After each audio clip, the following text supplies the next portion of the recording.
Have you ever had this problem happen to you? You go to flush your toilet won't flush.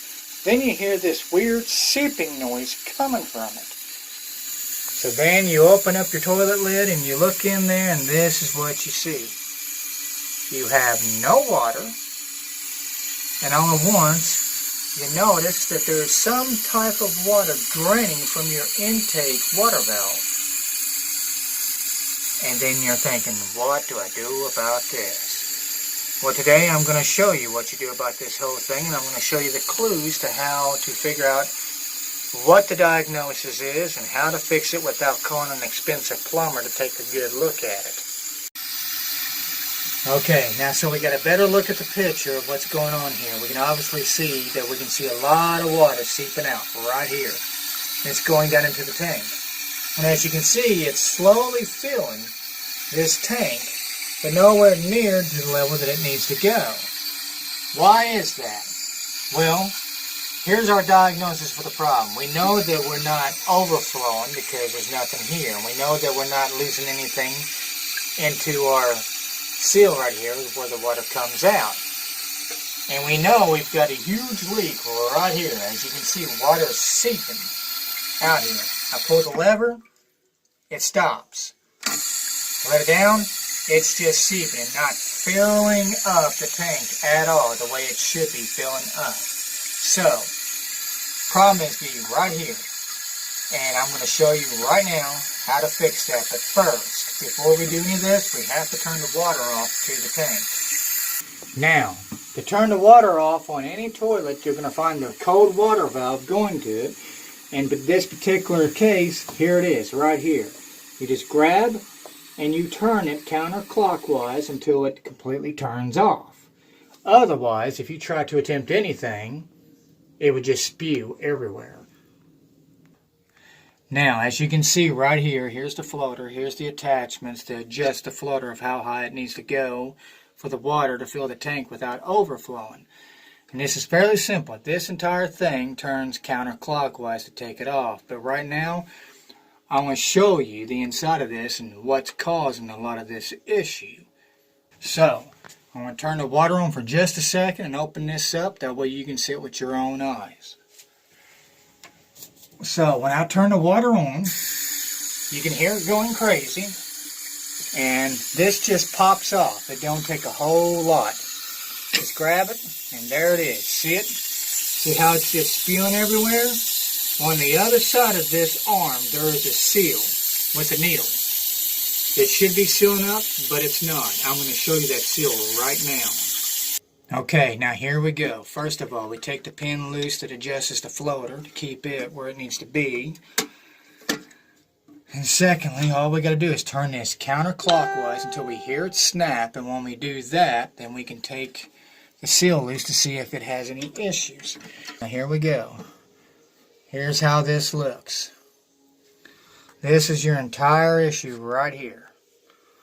You can clean these. You can take a little bit of warm water and clean it out. Yeah, it's just old. The rubber is just old from where it's been there for God knows how long. This needle works by taking this, and you see this is the side that you use because it slides down, because if you try it the other way, you can see here's the grooves on this side. It allows you to go through this little pinhole. Okay, on this side there's nothing, so there would be no way that you could put this on this way and it would hold. Couldn't do it if you wanted to. So when you put it this way, it slides perfectly in, and as you can tell by looking, see how that is? This isn't supposed to be reacting at all. This valve is supposed to actually go down and seal up this part to keep the water from overflowing the tank when the valve kicks off and when the floater gives in. But unfortunately in this case, this has just gotten old. So the only thing you can really do about this problem, you can get a rebuild kit from Lowe's, which is probably about the best place to go, or some hardware store that's nearby you. But the best thing to do, considering by looking at this one, and if you don't really know how old it is, it'd be easier just to buy a brand new one, because by the time you spent your gas to get there, to get your rebuild kit, just to fix the old thing, or even calling a plumber, These things run you maybe 10, 15, 20 bucks, maybe even cheaper than that on the internet, depending on where you go. And they're simple to put in. It ain't even a minute job to do it. And I'm going to show you that right now, how this works. Now, I've put the valve back on after I've done a little bit of cleaning to it, and all I've done was took a little bit of warm water and soaked it to see if that would do any help whatsoever. So to see if that would do anything, just to slow it down maybe, just to be tinkering, I'll put all the gadgets back together, and as you can see, it's clearly back together, and we'll see what happens. It might even fill up one time, but then once you flush it, it may not even work again at all. We're about to see. There, I've put the seal back on, and I've got everything back where it needs to be, and clearly you can see it's still seeping water. How we know it's still seeping water? There it is, it's still seeping. Can you see all that water? That seal is bad. It's old, it's worn, it's stretched. It's not sealing off the water the way it needs to go so it can fill the tank. So the best way is to simply just replace this entire unit. I will show you that now. Alright, before when I showed you, this is your cold water valve that controls your toilet's flow tank. So you first of all, you turn that off all the way. Make sure, because if not, that water will spew up here like I showed you before. Shoot up out of this tank as high as heaven. If you've never seen that, matter of fact, I think I'll just show you what that will do. Simplest way is to do it like this. First of all, unplug this. And at the bottom of this tank, you can't really see it too well because this floater is going to be in the way at the moment. But at the bottom, see right here, see where my index finger is? There's a lock nut right there. All you do is pull that up, and this entire thing will just simply slide right off like this. Now, this is how this looks right here. So we know it was getting water because we could see it spewing. But to make sure that there wasn't a clog in here, I'll show you what this water will do. To let you know that in fact that the seal was the problem and nowhere else. See, there's your water right there. So that's how you know you was getting the water. Now, here's the best thing to do. This is pretty much, I mean, you could rebuild it if you want to, but it's just cheaper to get a brand new one. The best thing to do, you really don't want to take the valves loose and the seals and all of that until you get rid of all this water. So you can either pail it out, anything, some kind of vacuum that would take up all that water, which is what we're going to do now. And then we'll work on the seals. Alright, now at the bottom you can clearly see right here, this is where it all starts. There's a seal right here. But all this is connected from the bottom end of the toilet. And I'll show you where that is and how to take that loose. This is the very simple way to do this. First of all, loosen up your hose that connects you to the cold water line. You'll have a little bit of residue of water come out, but nowhere near as bad as if that entire tank was still half full. Then here comes your lock nut. You just undo that, spin it until it's all the way loose. Alright, now that I've showed you how to take it loose from the cold water line, this whole thing will just come right loose. And as you can see, that's how the bottom end of that's done. There's just nothing but a seal here to keep the water from leaking out, because without this, yeah, your water would go right back down the tank. Here's your new system right here. Brand new, done tested, know for a fact that it works. You can buy this anywhere, like I said, Lowe's or any major hardware store, or maybe even on the internet, even cheaper than that, depending on where you go. So now it's time to install this one. All we do is we just put it in from this angle. Okay, now just like you did before when you took it loose, you put it back together. This here be your lock nut, and then you have your cold water supply right here. But you're going to want to put your lock nut on first to stabilize your fill valve. That way it'll be a lot easier to put your cold water back together. So, first of all, just groove it until it fits and then tighten it up to the tank. And you're going to want it to be real tight. That way no water gets loose. If any water leaks from this point, this is where it would come from because you didn't tighten it down well enough. So make absolutely certain that thing is just as tight as it'll go. And then all you do is connect your cold water supply. Okay, now after we've tightened all the instruments that needed to be done to be tightened to get the fill valve connected completely to the water line, make sure you turn your water supply back on. That way you're getting cold water back to your tank and your toilet. Have a connecting hose right here. All you do is just connect it. And there you are. You can clearly see inside that tank, water's filling up. You didn't have to do anything but connect this hose to your fill tank. And generally you have a brand new one that comes with your fill tank. Here's your fill valve, and that's how it's coming. Now you notice, here's the water. Water is coming up, there's your floater, it's rising. And this should be no more than about an inch to an inch and a half to the top of the tank.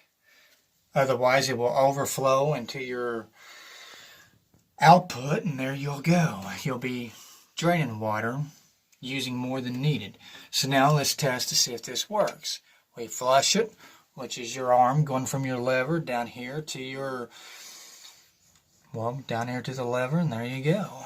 As you can see, there it is. There's no leak of any kind coming from your arm. It's flushing the toilet. Okay. The flap has shut, and we're filling back up. And as you can see, it's filling up a lot faster than when it was spewing out a minute ago. There's no spew here. The seal is fixed. As I said, a brand new one is probably the always best way to go when it comes to having a fill valve. There, cut off, so that entire problem is fixed.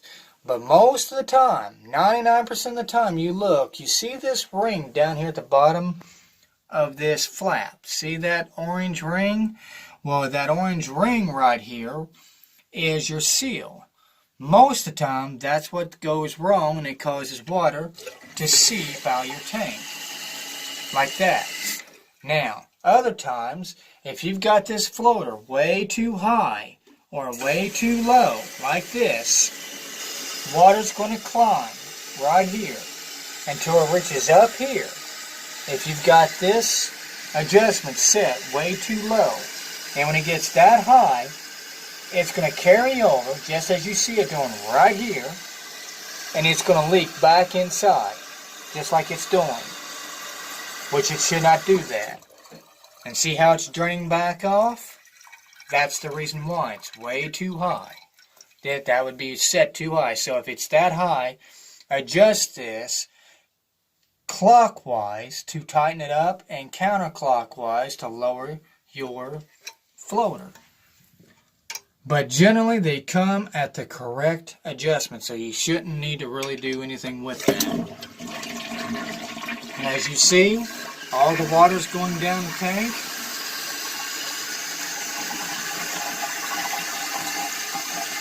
And as you see, it didn't even take all the water that was in the tank. So that clearly meant that when I push the floater down, that, yeah, it filled up way too high. So now it'll stop, and it'll be right where it needs to go.